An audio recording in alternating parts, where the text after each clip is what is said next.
What is up, guys? Welcome to another video. Today I'm doing something special. If you've seen my last videos, I already shot a commercial about an iPhone and about a MacBook Pro.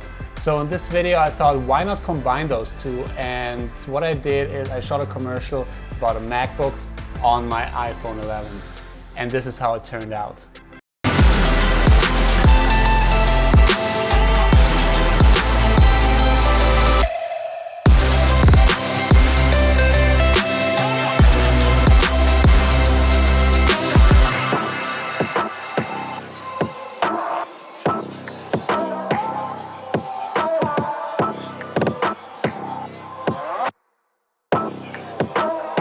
So as you could imagine, it was a little more tricky than with my A7 III, because first of all, the sensor is way smaller on this little phone here.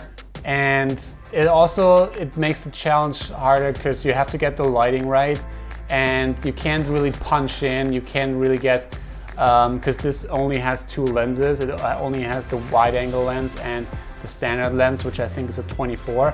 And you can't punch into a 50 or a 75. And if you do, the footage gets really grainy, so you don't want to punch in at all.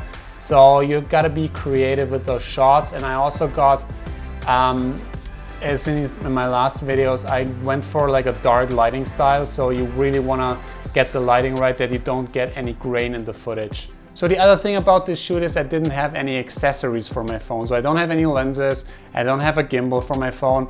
The only thing I used is my slider, and I used my Nanlite Pavo tube. I only used one light for this. So what I did is I had a suction cup and I attached it to the screen, which was really hard because I couldn't really see what I was filming. So I really had to, because the suction cup takes up the whole screen. So I had to move it to the side a bit to really dial in those settings. And yeah, that was a little bit annoying, but to mount it onto the slider and to have it really stable, I wanted to have it on the suction cup, and it really helped to get smooth footage. So to get the best footage possible, I used the Moment app. It's a company based in Seattle, I think.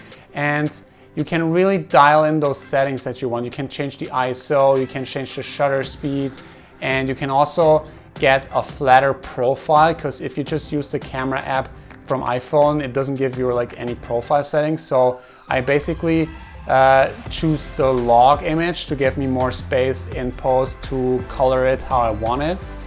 And I tried it out, and I'm not sponsored by them, but I think the app works great for what I did, and I wouldn't be able to get the same results without the app, because you really want to make the ISO as low as possible. And if you have it on auto or something, it just changes constantly. And for professional looking product videos, you want a fixed setting for your phone shots. So how I planned out the shots was I really dialed in those settings first. So I set my base ISO around 50 or 60, and then I had my shutter speed double the frame rate. I mostly shot at 24 frames. So I put the shutter speed at 1/48 of a second.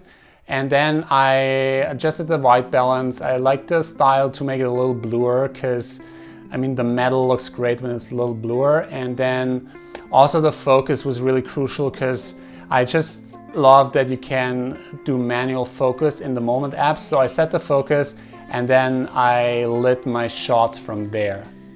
And basically what looks good for this product video was a lot of backlighting, because the matte finish of the MacBook looks really nice when it's backlit. So I just mostly placed my Pavo tube in the back of the MacBook, or I had it in my hand, handheld and waving around. But let's jump into the first setup and watch it into more detail. So the first shot was really simple actually. I had my MacBook on the table, lying on the black backdrop, and I just placed my Nanlite Pavo tube in the back to backlight it, to really emphasize the matte finish of it. And the color temperature was at 6500 Kelvin to really give it that blue look. And I put the phone on the suction cup on the slider, and I really slowly pushed in. And while I was pushing in, I turned the Nanlite Pavo tube on and off, and really make the MacBook appear from the darkness and then go back into darkness again to really tease the beginning of it. So also the ISO I set to 50, which was basically for the most of the shots, I have it as low as possible. And I love that you can dial it in the Moment app, and then the shutter speed always stayed at 1/48th of a second, because you really want to have double the frame rate as you're shooting. And the white balance I set to 4000 because it really gives you a more bluer look. And the focus I dialed in and then really had it come in, out of focus into focus when I was pushing in. So it really adds to the dramatic feel of the reveal of the MacBook. So the second setup wasn't that much different from the first one. I just opened up the MacBook and I had it on an angle, and I had again the iPhone on a suction cup, and I had it push in on the slider. And what I did, I had the nanolite paddle tube in my hand and I waved it in front of the screen, and I turned it on and off while doing that. And I just wanted to have the stripe of light going through the screen and to really emphasize the nice little glossy screen that it has. And I wasn't satisfied with the black, so what I did is I masked it out, so I got some reflections on the screen. So I basically mask around the stripe of light, and it's really easy to do. You can watch my other videos. I basically do it in every video. It's a technique that it's really useful, so you can watch in my other videos. But yeah, I really want to emphasize the screen and the nice elegance of the MacBook. So the third setup is kind of more a closer up shot. It's really tricky because you have to get the phone really close to the subject because you can't zoom in because it gets too grainy.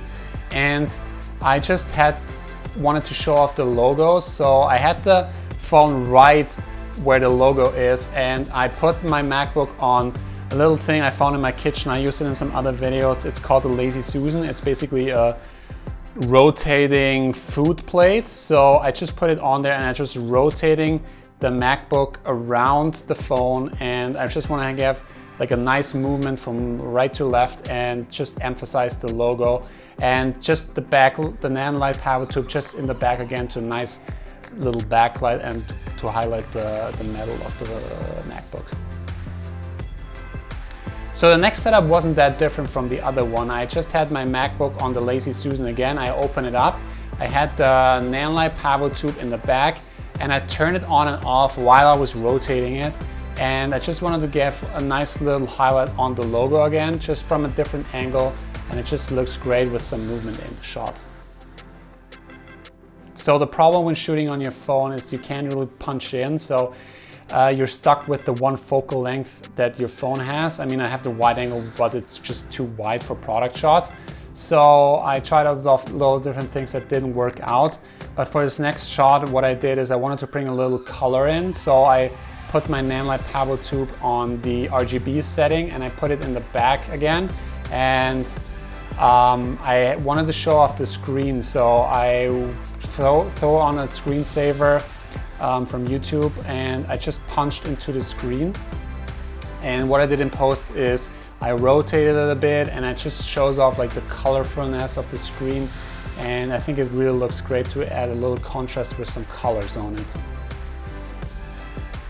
And shot number 5 was actually really simple as well. I just had my MacBook open up, and I had the slider going by, revealing from the back of the screen to the keyboard, revealing the keyboard. And what I realized in the footage, there was a little dust particles on my MacBook. And what I did is I used a little technique where in Premiere Pro, I duplicated the layers and I adjusted the position of the lower one. And then I masked out the little dust particles, and just want to make sure that there's no dust on the subject you're taking, because it doesn't look professional. And apparently my room is really dusty, so this technique really helped me out here. And for the side angle of the MacBook, I really wanted to show off how thin it is. And what I did is I had my nanolite power tube in my hand again, and I was just waving around to reveal kind of the edges. And while I was doing it, I was pushing in on the slider, and the opening of the MacBook was actually done in post. So if you look at the actual footage, it's just sitting still. And I just rotated the upper part of the MacBook, like the screen. I just rotated it in post. So I masked around it and I just added a little rotation to make it open, and I think it looks really cool when the MacBook opens like this.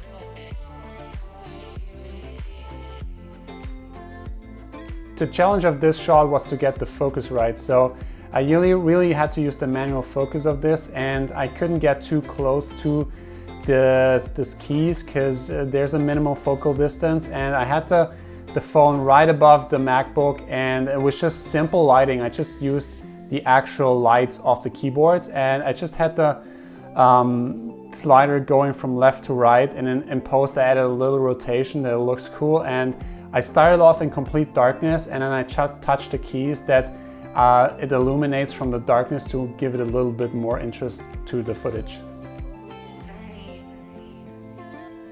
And for the second to last shot, it really was about revealing the edges again. So I had my Pavo tube in my hand, going around the MacBook and revealing the edges with the light. And in post, I was just rotating it a bit and masking around to really make a black background and just give me more freedom to scale it and rotate it as I wanted it. And I think it looks really great.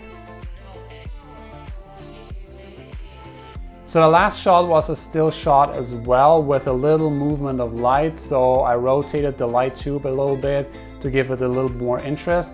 And then in post, I was just rotating the MacBook from a little angle to a straight position and then faded in the Apple logo just in the middle of the screen. And I think it looks really great, and it's a great ending to the commercial. So to all the people who say gear matters, I mean, gear makes your life easier, but you can also create something cool with the tools you have in the pocket, like this iPhone 11. I'm really impressed how the camera performs on this phone. I mean, it's a tiny phone and it really can't compare. If you do some social media work, you can really do something with your phone if you do it right. If you like the video, give it a thumbs up. And if you want to see more videos like that, consider subscribing. I'm doing more videos every week, and I see you guys in the next one.